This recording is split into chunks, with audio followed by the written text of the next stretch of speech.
Hello everyone, what is up guys? Cobra here. Today I'm bringing you guys a new Painted Army review for my 1914 game, and today it is going to be America. As you can see, we've got the America box out, all painted up with the American flag. I decided not to go with any stars on this thing because definitely would have been pretty tricky to figure all that out just by hand painting. But yeah, so let's get into the actual pieces. Now, unlike the British that you've seen before, I do have all the infantry sculpts, and you can check out my infantry video to see these guys in more detail. But you can see they've got a pretty simple color scheme, just a dark green with a kind of lighter brownish colored overcoat or backpack. Yeah, with a brown rifle. And I really like these guys. They came out really well, just in terms of, I like the sculpts and everything. They're from a company called EMAR, which makes really nice looking 172 infantry. So, yeah, I really like these guys. And of course, I always prefer 172 infantry to out-of-box infantry. They've always got better details on them. The only complaint that ever comes from 172 infantry is when they have a really small base and they don't really fit on a chip, but these guys are really good. You can just kind of place it down. He's not going to fall down or anything. So that's definitely a good upside of them. So next up, we're going to get into the Navy. Like the British, the Americans also have a dazzle camouflage. This one is more of a, they had a more gray color scheme with the black stripes and everything, but they usually mix in little coats of little splotches of blue on their ships. So here we can see a Texas class battleship. This was designed by me. It's got pretty decent detail. I really like it, compared to some of my other 3D printed battleships. It came out really well. The deck looks like it's wood, which I really like. And it's definitely a beast of a ship. It's got five main batteries with 10 guns total, and overall just a very nice ship. I really like this one. You can see it's got the AA turrets and everything. A little more in the interwar era that they would have added those, but it does make for just a good looking deck overall. So yeah, I really like these things. I'll probably use these in my my 1939 game too, just to add some more American battleships. Here we got the pre-dreadnought. This is also a Texas class, and this really, America wasn't using pre-dreadnoughts like this. This is more Spanish-American War era, and they weren't using stuff like this in too mainstream during World War I.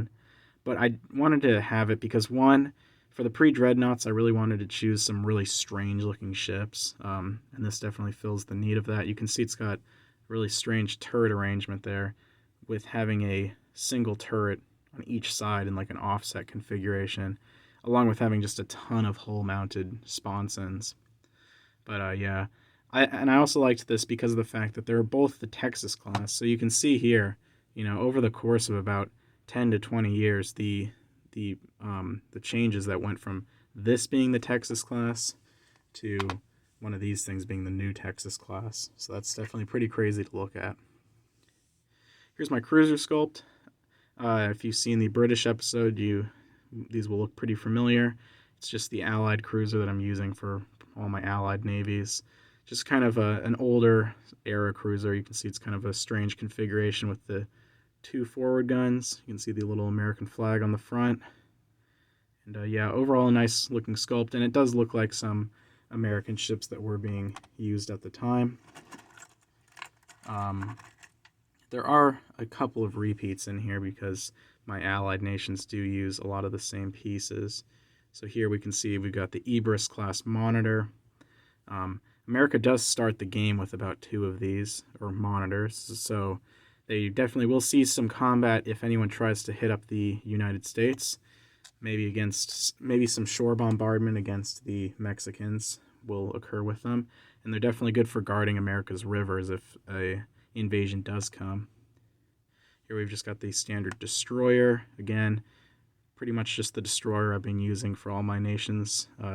Looks pretty good as a World War I era destroyer kind of gunboat, and I like the sculpt too.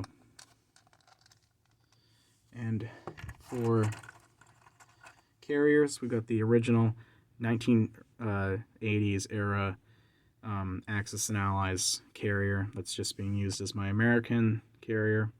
Nothing too special about that. And same with the transports. Again, just a normal 1980s era original Axis and Allies. You can see some of these dazzle camouflages I spent a lot of time trying to get down, and as much as I like the look of them on the board, I'm trying to stay away from them because they don't look too, compared to other warships that you will see without dazzle camouflages, you can make an uncamouflaged warship look pretty good. So the fact that it takes so much more time to do the dazzle camouflages is kind of underwhelming in the end, and I'm glad that I think it's, as of the moment, the last country that I have to do that has a camouflage scheme is the Italians. So that's definitely a good thing in my mind. And lastly, we have the American subs. These are just 1940 global submarines that I'm using. So yeah, that is the American Navy. Next up, let's do the Air Force, just because. So first I chose a more late war, interwar era color scheme for the American Air Force. I just like this color scheme, and it doesn't really work for the 1939 game because the Americans had mostly phased out any kind of goofy looking color schemes like this, but I think that some local air units in the United States were using this possibly during the Mexican intervention.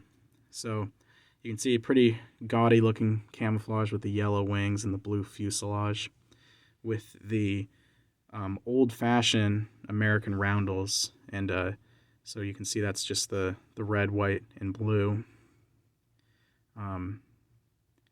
And these are pretty nice bombers. These are actually German Gotha bombers, but they look a little like Handley Page American bomber, or what were they called? I forget. Not Handley Page, but they look like contemporary American bombers of the time. For fighters, we've just got a soft width camel sculpt that I made myself. Again, looks a lot like some of the American fighters of the time period. And again, definitely a really nice looking. I like this color scheme a lot because it's almost like nostalgic as a kid, having a lot of toy planes and stuff that with that kind of 50s era toy airplane style. Like they would kind of paint them in these, or I guess they would more of be molded plastic in these kind of color schemes, just as kind of playful, colorful toys. But the fact that these were actually used in combat, it's just kind of cool to see them brought to life as miniatures that you can use in the game. And lastly, for air units in 1914, we've got somewhere in here the American Zeppelin. Not too much to shout about this. Just we got a little kind of cool striped pattern in the front, a roundel, and then a white tail fins. But yeah, that's the Zeppelin. Okay, and then land units. I like the land units a lot for the Americans just because it's kind of simple in the sense that, you just got that green. But I really like the, not really roundel, but almost like flag. I think it's a battle flag, actually. I think it's the U.S. Navy battle flag. I'm pretty sure. It might be one of the Army's older battle flags, but it's just kind of this stranger-looking, simplified American flag where you've just got a stripe of blue, 3 stars, and then a couple of red and white stripes. And yeah, I was mostly inspired from Battlefield 1 when I saw this being used on some of the vehicles, and I think it looked a lot better than this roundel. So yeah, that's the train. And I'm trying to see if I can get see if we can find another train unit just to finish out that line. Here's the railroad gun. Again, pretty simple, not anything too much to shout about. Just just a pretty average railroad gun. Again, as I've said with the British model, it's a French railroad gun model that I ended up using. We got the heavy artillery. This is the same as the Allies pretty much just have this artillery piece, and then the Germans have it with a shield on the front of it. And you can see we've got the little flag printed on it and everything for designation. We got the heavy tank, the Liberty tank. This was a joint British-American project. And these things I really like. I really like how the battle flag looks on the front of the tanks like this. I don't know, it just looks pretty cool. And with the Americans, again, it's kind of the staple of when you think about Army vehicles is just, that Army green. So just seeing the vehicles like this in the Army green is just a cool thing to see. So yeah. And I decided to go with white machine guns for the Americans because I saw a couple of models, and it looked like, I think it was the training vehicles that Americans used, where they had their machine gun barrels painted white, or maybe whatever was resembling the machine guns. And yeah, so I ended up just going with white just to add another little touch that's different from other nations. Here we have the Ford 4-ton tank. Now, the Liberty is a heavy tank, and it's kind of more aligned to a real-life tank as the British and the Americans designed it. This thing, now I could have just given them the British Mark V tank because that would have seen more combat, but I decided to go, I saw this model, and I decided to print them as my American tanks because, one, it's a cool model to just add some more diversity to the game instead of just seeing some more Mark Vs on the board. And upon further research, I just decided to add these because I knew a few were built, but apparently some of these actually were sent to the front. They were late war, so they were meant for the 1919 tank offensives, but they never got around to being shipped out in large enough quantities, and the war ended up ending. But these were used as artillery tractors, and you would see them a lot with their roofs removed, as they were probably pretty cramped. They were just armed with a little single machine gun in the front. And you can see I do have that little battle flag, too, painted on. Let's see. I found the American Armored Train. Just a standard armored train sculpt that I'm using. Got the battle flag on the top. Nothing too special about that. I did throw in one Mark V just because, if the Americans decide to just go all out in producing tanks, they've got some options for the ones that they can throw on the board. We got the American armored cars. The Allies, pretty much, I'm just using Rolls-Royce armored cars for, and I like the American scheme the most just because of the fact that, one, I like the Army green on the armored car. It's got the nice little wooden boxes on the back, and I like how the roundel looks. I just think that it looks good with this Army green color overall, and I just decided to go with a more British-style RAF pattern where you've got the roundel painted on the entire top turret for easy aerial recognition. So I like that armored car a lot. I'll probably be building a few of those when I'm the Americans, just because of the looks. They do America does start with an armored car too, so that's good for patrolling the Mexican frontier because of its 2 movement. And for artillery, I think this is the last unit. Yeah. So for artillery, we've just got a standard, I think this is just a Dutch artillery from HBG for the World War II game. And again, units that you see from other eras like this artillery, like the sub, it's just cheap units that I can easily get my hands on. And stuff like this Dutch artillery piece does just look like a World War I era small infantry field gun. So, yeah, I'm just looking. I think that was everything. Oh, one last thing. Grab that. This came with, if you saw my video a while ago, it was a prize review for, who sent it? The Plastic Commando. He sent a bunch of World War I pieces to me and many other people.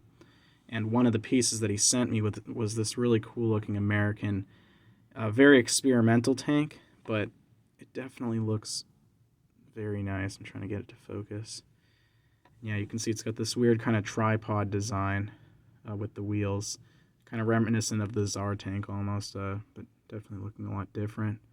And you can see that white on the machine guns definitely brings out the fact that, it's got a lot with a total of, I think it had 2 on each side and then a turret, or a non-rotating turret, but a forward-facing sponson mounted gun.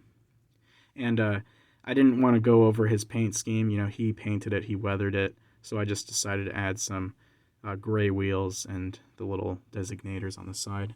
They are pretty small, though. I think it was a lot of these World War I era tanks that HPG has. Like, you've got this. There was a few German light tanks that I got, and also a Spanish light tank.